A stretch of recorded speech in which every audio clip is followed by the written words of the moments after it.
com um conselho para fins deliberativos, ok? Então, como definição, né?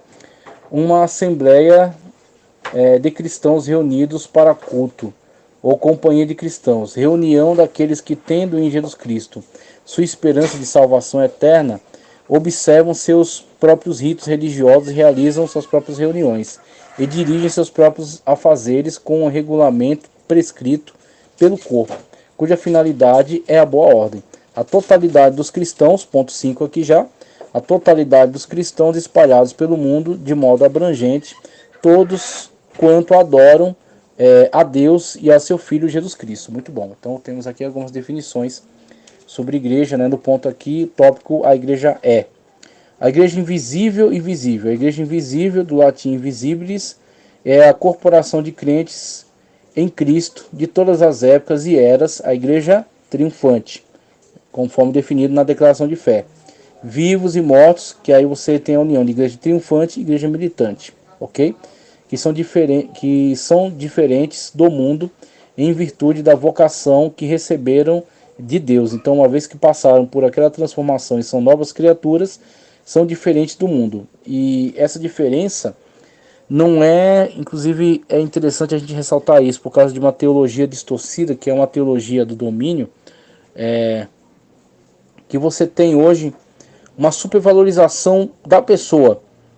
Então hoje, muitas das vezes, o entendimento incorreto disso traz a ideia de que a pessoa é importante, ou que a pessoa se tornou importante.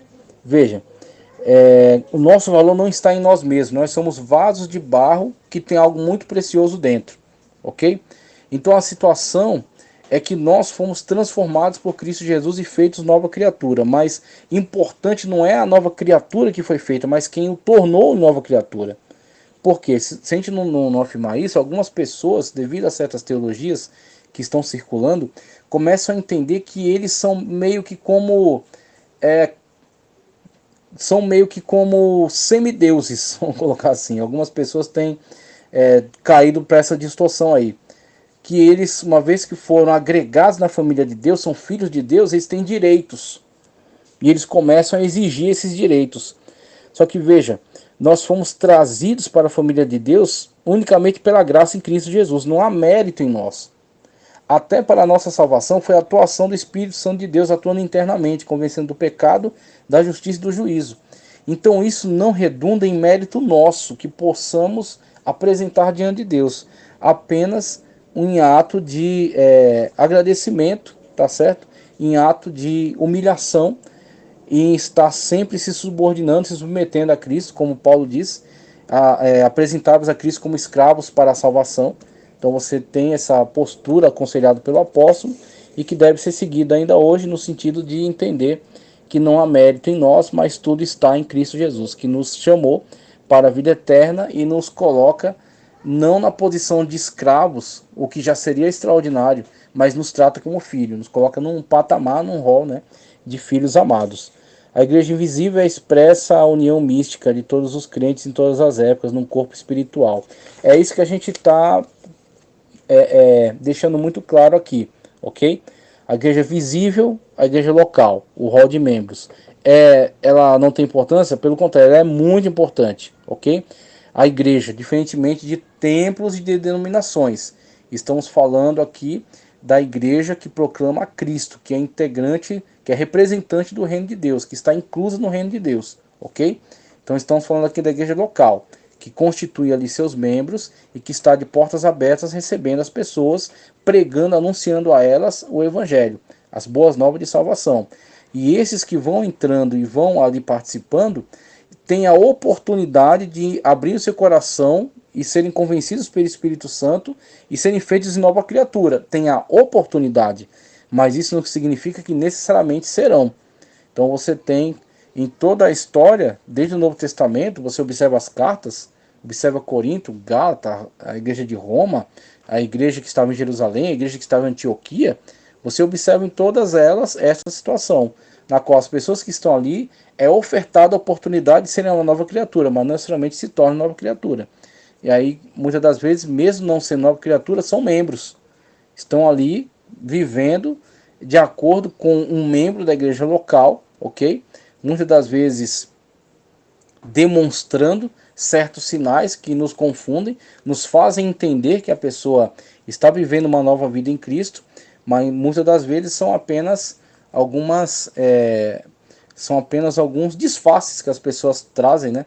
Vestindo meio que uma pele de ovelha sobre um corpo que ainda é de lobo. Não foi ainda transformado numa nova criatura, né? Numa ovelha pertencente agora, né? Às ovelhas de Cristo Jesus. Então você tem essa situação que é de fato bastante observável. A igreja local, página 19, conforme a gente vem esclarecendo, que é importante, mas que não pode ser confundida com a Igreja Universal dos Salvos e nem com o Reino de Deus. A igreja está contida no Reino de Deus. O Reino de Deus é além da definição de igreja. O Reino de Deus extrapola isso, porque o Reino de Deus é o ambiente no qual Deus sempre esteve, sempre estará reinando eternamente, ok? Diferentemente de certos lugares, conforme é dito, o mundo que jaz no maligno. O mundo não pode ser confundido com a criação, mas o mundo é um sistema mundano que está regendo sobre as pessoas que, infelizmente, dão as costas para a vontade perfeita de Deus. Então você tem essa situação, e o reino de Deus se sobrepõe a isso. O reino de Deus, mesmo com a perseguição dos seus integrantes, não é derrotado por isso. Porque mesmo a igreja que é perseguida, aqueles que fazem parte da Igreja Universal dos Salvos, que são mortos em perseguição, conforme é dito na declaração, eles saem dessa vida, né, partem dessa vida como mártires muitas das vezes, mas eles integram a igreja triunfante. A igreja militante permanece na terra e aqueles que partem daqui integram a igreja triunfante. A igreja triunfante se sobreporá a este reino maligno que está na terra. Ok? Quando Cristo vier, estabelecer o seu reino, o reino milenial, onde Cristo reinará por 1000 anos sobre todo o mundo físico, inclusive, estabelecendo aí o seu reino com autoridade. Ok? Mas a igreja militante hoje está na terra, resistindo a este mundo que jaz no maligno. Os símbolos da igreja, para encerrar essa aula, que já está bem extensa, né? Então pegar a introdução em capítulo 1, os símbolos da igreja são muito importantes. Veja, eles falam algo acerca da igreja. É bom a gente fazer um estudo mais aprofundado sobre parábola, para entender que a parábola está submetida à intenção daquele que constituiu a parábola, tá? Então não adianta você pegar os elementos da parábola e tentar entender eles a partir de outras perspectivas, como eu vejo muitas pessoas que são grandes estudiosos, pegando muitos elementos do judaísmo para interpretar a parábola. Veja, é importante conhecer esses elementos, sim, mas o que mais importa da parábola é entender qual é a intenção do autor da parábola, e não esses elementos dentro da cultura judaica, porque muitas das vezes o uso que foi feito deles foi um empréstimo. E aí, quando a pessoa que constitui a parábola toma de empréstimo aqueles elementos, ele não necessariamente está subordinado ao uso que aquilo tem dentro dessas culturas, ou dessa cultura judaica. Tá? Então a gente vê muitas das vezes grandes estudiosos que conhecem muita cultura judaica, mas que querem, como chave interpretativa, aplicar o entendimento desses elementos a partir da ótica das culturas judaicas, subordinando a parábola a eles. E isso é um erro. O que importa mais é entender a intenção daquele que produziu a parábola. Quer ver um exemplo simples? Jesus disse: eu venho como ladrão à noite. O que um ladrão comunica para você em questão de significado? É uma pessoa fora da lei, marginal, tá certo? Muitas das vezes um assassino também, vai cometer um latrocínio, ok? Vai furtar ou vai roubar. Então você tem todos os elementos negativos em relação à figura do ladrão. E Jesus traz isso para si e diz: ó, eu venho como ladrão à noite. Pronto, se eu pegar o elemento ladrão a partir dessas perspectivas legais, eu poderia dizer: nossa, Jesus então é uma pessoa perigosa, Jesus é uma pessoa que vai cometer um assassinato, uma pessoa que vai roubar ou vai furtar, sendo que não, eu tenho que ver isso dentro da perspectiva da parábola construída por Cristo e a sua intenção. Eu venho como ladrão à noite. Por quê? Porque o ladrão pega de surpresa. A pessoa, se soubesse, se tivesse uma previsibilidade da vinda desse ladrão, ela se prepararia com antecedência, ok?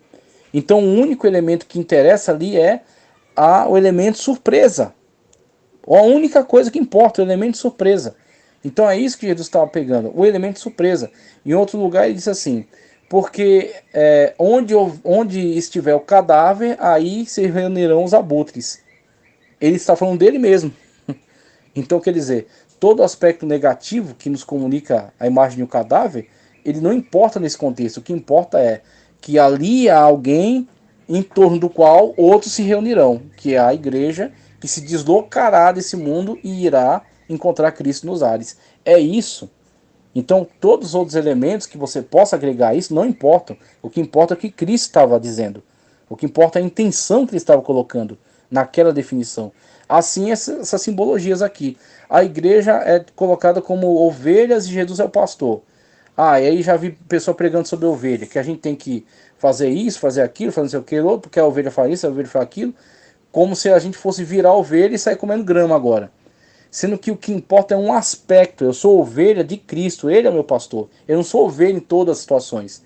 Existe situação que você é um leão, que você tem que reagir, você tem que ter uma atitude mais aguerrida, proteger sua família. Em outra situação, Jesus disse: seja astuto como as serpentes. E eu não posso pegar todas as características negativas ligadas à serpente, mas apenas essa, no sentido de que ele disse: seja astuto como as serpentes. Nesse sentido, apenas esse aspecto. Então é bom a gente começar a entender que o uso dessas simbologias, dessas metáforas, dessas parábolas, está sempre subordinado à intenção do autor. Não adianta você pegar isso aí, porque eu vejo muitas pessoas falando, criticando a interpretação da parábola das 10 virgens, quando as pessoas colocam ela como uma fala acerca da igreja, dizem: ah, a igreja é a noiva, a igreja não são as 10 virgens. Tá, a igreja é a noiva em um aspecto, em uma determinada simbologia, uma aplicação. A igreja não é sempre a noiva. A igreja às vezes é um edifício, a igreja às vezes são ovelhas, a igreja às vezes são abutres, tá certo? Então você tem diversas simbologias aplicadas à igreja. Então cada uma tem um propósito. Quando diz acerca das 10 virgens, está abordando esta questão da problemática de haverem uma igreja salva na pessoa bendita de Cristo Jesus e uma igreja relapsa, que não está vivendo a verdade do evangelho e está lá junto com elas. E quando houver o chamado, 5 vão estar prontos e 5 não estarão. Aí alguém diz: ah, é 50%? Ah, por favor, né? Vamos pensar um pouco mais, né? Vamos evoluir um pouco mais esse negócio aí. Não é questão de ser 50%, é a questão de que há no mesmo ambiente pessoas salvas e pessoas não salvas, ok? Não é a questão de percentual, é a questão de deixar claro que há ali grupos de pessoas salvas convivendo com grupos de pessoas não salvas, grupos de pessoas que podem ser qualificadas como trigo. Veja, a igreja não é trigo, a igreja é uma noiva. Tá, a igreja aqui ela é trigo, porque está falando acerca disso, de igreja que foi plantada por Cristo ali, ele que foi que lançou a semente brotou e você pertence a ele. Só que junto à semente boa que foi lançada, também foi lançada a semente ruim, tá certo? Junto ao trigo há joio, e eles convivem entre eles. E alguém falou acerca de arrancar, e Jesus disse para não arrancar, que eles vão conviver até o dia que o Senhor fizer a separação. Essa é a situação da igreja. Convivendo trigo e joio até o dia que Deus separar. Convivendo virgens prudentes com imprudentes até o dia que o chamado vier. E aqueles que têm azeite, que é uma simbologia do Espírito Santo, é uma das, tá certo? Fogo, azeite, água, uma pomba, uma forma corpórea de pomba, tá certo? O vento veemente. Então, uma das simbologias até o dia que o brado for dado, e aqueles que têm azeite, veja, que têm o Espírito Santo de Deus, vão acender suas lâmpadas e vão ter condições de seguir o noivo. Aí, quando você olha para certas interpretações, vindas de pessoas que têm alto gabarito, você fala: por favor, pelo amor de Deus, vamos entender que esse símbolo cabe nessa situação, para esse uso, para esse propósito. Você não pode pegar outras coisas, pegar essa parábola e interpretar a partir de outras perspectivas, senão você nunca vai entender. Veja, a igreja como família. Veja, a igreja não é uma empresa, a igreja não é um clube, ela tem esse aspecto muito mais ligado à família, porque Jesus Cristo nos adota como filhos de Deus. Ele nos dá esta condição. Ele é o filho unigênito de Deus. Israel foi o filho eleito de Deus. Os anjos são o filho de Deus por criação e nós somos filhos adotados por Deus. Então, a partir de Cristo Jesus, quando aceitamos Jesus como nosso Senhor e Salvador, nós fomos adotados para a família de Deus, ok? Então, a característica da igreja vai muito mais para a família. Por quê? É diferente de uma característica empresarial, na qual o que importa é o desempenho. Se você performa um desempenho que traga lucratividade para a empresa, você permanece ali. Se você não performa uma lucratividade para a empresa, você é rejeitado, você é tirado. Essa é a lógica de uma empresa. A empresa vive por lucro, tá certo? Então, se produzir lucro, isso não importa a sua ética, tá certo? O que você faz no seu particular, no seu privado, nada disso importa. O que importa é se você é lucrativo para a empresa. Então, uma vez que você submete às diretrizes da empresa e produz e gera lucro, pronto, você está aprovado para permanecer na empresa. Muitas igrejas querem lidar assim com as pessoas. Só que a lógica não é essa. A partir dos textos que são citados, fica muito claro que a lógica para a família, a partir da própria oração do Pai Nosso. Mateus 6,29, Lucas 11,2, a lógica é muito mais caracterizada dentro do entendimento de uma família. A igreja como comunhão dos crentes é a segunda simbologia, a koinonia, conforme é chamado aqui. Então a comunhão dos crentes é um elemento aglutinador, é um elemento agregador, porque nós nos tornamos membros de uma igreja local e estamos lá, né, convivendo com muitos irmãos, às vezes tolerando pessoas que são muito diferentes da gente, ok? Respeitando certas lideranças, e muitas das vezes nós respeitamos certas lideranças que têm uma formação até menor que a nossa, uma condição financeira menor que a nossa, né? Inferior à nossa, e mesmo assim nós respeitamos essas pessoas. E aí tudo isso está dentro de um âmbito de uma comunhão, de uma koinonia, né? Como é dito aqui no termo original do grego. Então essa comunhão dos crentes, ela é dada pela presença do Espírito Santo de Deus, que faz com que nós tenhamos algo em comum, ok? Faz com que nós tenhamos algo que está para além de laços familiares, laços consanguíneos, ou afetividade, porque você tem, por exemplo, a comunhão entre os crentes, que faz com que você se preocupe com as pessoas, olhe por elas, conviva com elas, tenha culto, né? Realize culto a Deus juntamente com elas, respeite o ministério delas, seja respeitado por elas no exercício do seu ministério, ok? Mas isso não necessariamente significa que você será íntimo ou amigo delas. Aí as amizades se dão por afinidade. As pessoas têm lá suas afinidades e fazem uma amizade. Essa amizade pode ser benéfica ou não, ok? Mas independentemente dessas afinidades e amizades, a igreja está ligada por meio da comunhão. A comunhão que é dada pela presença do Espírito Santo de Deus, que está em mim e também está em você. Aí o outro que está ali sem estar convertido, sem ser membro de Cristo, não tendo ele Espírito Santo de Deus, ele finge uma comunhão. Mas na verdade, facilmente ele pisa no irmão, ele humilha o irmão, ele despreza o irmão, ele destrói a vida espiritual de uma pessoa. Por quê? Porque ele não faz parte, ele não está na comunhão. Ok? Ele apenas está no rol de membros. E muitas das vezes é por ser alguém muito inteligente, muito desenrolado, tá certo? Muito perspicaz, muitas das vezes ele acaba encantando certas pessoas e ganha espaço. Só que devido às suas ações, o fruto, né, que ele produz, fica muito claro que muitas das vezes ele não tem comunhão. Porque facilmente ele pisa, ele humilha e destrói a fé de certas pessoas. Ele não sente que ele seja um, né, com eles. Que ele tem a responsabilidade espiritual sobre eles. A igreja com uma equipe de atletas é retratado também. Paulo utiliza muito desse exemplo do atletismo, porque era um exemplo contextual. Paulo pregando em Corinto, pregando em Atenas, ele estava ali dentro de um contexto onde isso era relevante. Então ele usa isso como um elemento pedagógico na sua pregação, tá? Então ele usa esse exemplo do atletismo e principalmente do grupo, do jogar junto, do cooperar todos por um propósito. E um time é assim.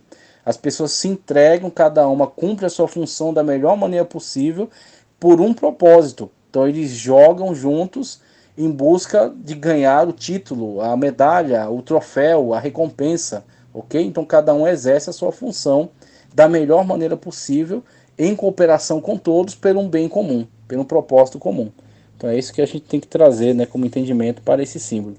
A igreja como um exército do Senhor, ele fala até sobre muitos que rejeitam esse tipo de simbologia, mas ela é perfeita para a igreja. Nossas armas são espirituais em Cristo, como Paulo diz lá na carta aos Efésios. Nós estamos em luta não contra a carne ou sangue, mas contra hostes espirituais da maldade. Então a igreja é sim um exército e Deus é o Senhor dos exércitos. Então temos essa simbologia importante, principalmente no sentido de que a igreja militante, veja a definição da declaração, a igreja triunfante está na glória, a igreja militante está aqui, militando contra o pecado e contra essas hostes espirituais da maldade. A igreja como rebanho, como eu já falei, né, nós somos ovelhas e Cristo é o nosso pastor, nesse sentido. Mas você não tem que pegar uma ovelha e copiar uma ovelha e ser uma ovelha e virar uma ovelha e ser adotar o símbolo máximo de ovelha para todos os aspectos da sua vida. Mas sim no sentido de que você é ovelha e Cristo é o seu pastor, como o Salmo deixa muito claro, Salmo 23, né? Então, toda aquela imagem do pastor que guia por águas tranquilas, faz repousar em pastos verdejantes e a vale seu cajado consolam. É todo aspecto da comunhão íntima entre o crente e Cristo Jesus, entre o cristão e o Senhor Jesus Cristo, que tem ele como seu pastor e é para com ele uma ovelha totalmente obediente e dependente de Cristo, ok? De Cristo. É isso que a gente tem que ressaltar. A igreja como escola de Deus é também característica importante, né? O didasco, tá certo? Ou o rabi, o mestre. Jesus era também tido, né, como mestre. Então nós nos sentamos e aprendemos de Cristo Jesus e aprendemos uns com os outros. A igreja como um prédio, como uma edificação. Aí você tem essa questão, né, de Cristo como pedra de esquina, condutor de toda a obra. A obra não é feita nem, ela não é definida por mim nem por você, mas por Cristo. É Cristo que dá a definição final sobre as características, né, desse edifício. E cada um dentro da edificação tem o seu valor. É importante. Então são todos pedras dentro dessa grande edificação que é a igreja como um prédio, uma edificação, tá? E Cristo como uma pedra angular. A igreja como ministério, e ministério tem o sentido de serviço, ok? Não precisa nos deter muito nisso aqui. A igreja como sacerdócio real, e é ressaltado aqui nesse ponto, o sacerdócio universal dos crentes, que é uma quebra da lógica da igreja católica apostólica romana, que entendia que os seus ministros eram tidos como sacerdotes, no sentido de eles deterem para si esse poder de comunicação com Deus. Então a igreja católica, distorcendo a Bíblia, principalmente se colocando acima dela, ela entendia que ela detinha para si esse poder de ligar ou desligar, de estabelecer ou não estabelecer comunhão com Deus para as pessoas. Então as pessoas estavam subordinadas a essa visão de que elas não tinham contato direto com Deus, mas somente por meio do sacerdote. Então o sacerdote, no ato da missa, realizava aquele rito, e aquele rito comunicava a comunhão, a entrega da hóstia, por exemplo. Então você estava na mão do sacerdote, aí você ia até ele, confessava seus pecados, ele lá recomendava atos de contrição, né, através de tantos Ave Maria, tantos Pai Nosso e tudo vai. E vai por aí, né? As indulgências que eram vendidas. Então era toda uma comercialização da fé por meio desta lógica que subordinava você à igreja. A igreja detinha todo esse poder e você não tinha comunhão direta com Deus. Você tinha comunhão por meio da igreja. A igreja se colocou no lugar de Cristo. Por isso que alguns chamam essa igreja de igreja do anticristo, porque uma das designações de anticristo é querer colocar-se no lugar de Cristo. E a igreja assim fazia. Esta igreja institucionalizada, a igreja católica, né? E aí os reformadores, olhando para a Sagrada Escritura, eles trouxeram de volta a noção correta, que é a verdade de que Cristo é o único mediador entre Deus e os homens. Se Cristo é o único mediador entre Deus e os homens, e esse crente está em plena comunhão com Cristo, ele tem acesso a Deus. Aí ele vai exercer o sacerdócio nesse sentido, nesse aspecto, de que ele descarta essas figuras sacerdotais, tá certo? Medianeiras, né? E ele em Cristo tem o seu suficiente mediador. Então ele está em comunhão plena com Cristo, ele tem acesso a Deus, nesse sentido. A igreja como noiva de Cristo, ok, simbologia perfeita, maravilhosa. A noiva que está aguardando pelo seu esposo, que vai a levar, né, para si. Então toda aquela simbologia do casamento na antiguidade cabe aqui, maravilhosa. Fornece um padrão para o relacionamento entre maridos e esposas cristãos, de fato, né? As esposas devem ser submissas aos seus maridos, como a igreja é sujeita a Cristo, os crentes uns aos outros. Isso não se deve ao fato da mulher ser inferior ou menos digna, ou menos capaz. a responsabilidade pela liderança espiritual no lar deve ser estabelecida. Portanto, essa responsabilidade é designada ao marido, que a desempenha com o apoio indispensável da esposa. 3. Os maridos devem amar suas mulheres como Cristo amou a igreja. Isso aqui é fundamental. Entregou a sua vida por ela, né? Então é nesse nível, nessa gradação aí de entrega e de amor. Essa figura retrata o grande amor que Cristo tem pela igreja. Maravilhoso, essa figura é extraordinária. A igreja como embaixada do Senhor, Paulo disse, embaixador do Senhor, sou embaixador em cadeias. Ele também incluiu os crentes nessa embaixada, de sorte que somos embaixadores em nome de Cristo. Várias aplicações podem ser feitas a esta imagem. Somos embaixadores de nosso rei. Da mesma forma que o embaixador entregava os termos de paz da parte do seu soberano, a igreja também anuncia ao mundo os termos de reconciliação. Maravilhoso. Então somos embaixadores do reino de Deus. Não somos a totalidade do reino de Deus, somos embaixadores do reino de Deus, representantes do reino de Deus na terra, ok? A igreja como coluna e alicerce da verdade, eu falei sobre isso na introdução. Então a igreja mantém-se firme na verdade em Cristo Jesus, independentemente das mudanças dos ventos de doutrina que circundam em nosso redor. Ela está alicerçada na rocha secular que é Cristo. Então ela se mantém firme como coluna da verdade, ok? A igreja precisa ser assim porque ela precisa ser referencial do reino de Deus na terra, referencial da verdade de Deus na terra. Se ela assim não fizer, esse referencial será perdido e as pessoas sequer terão noção do que é a vontade de Deus para elas. A igreja como santuário do Senhor, muito bem, inclusive me recordo o texto de Eclesiastes, né? Guarda teu pé quando estás na casa do Senhor. As pessoas perdem essa noção de a igreja como santuário do Senhor, como local consagrado à adoração, né, à majestade divina. A igreja como grupo de peregrinos, então somos passageiros aqui nesse mundo, não temos residência fixa aqui, temos como objetivo a Nova Jerusalém.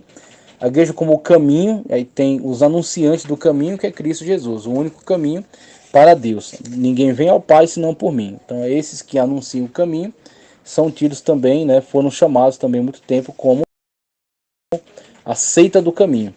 A igreja como herança do Senhor, isso aqui é muito lindo porque é a noção de que a igreja, como Isaías diz, ele olhará para o benefício do seu sacrifício e ficará satisfeito. A igreja é o prêmio de Cristo, né?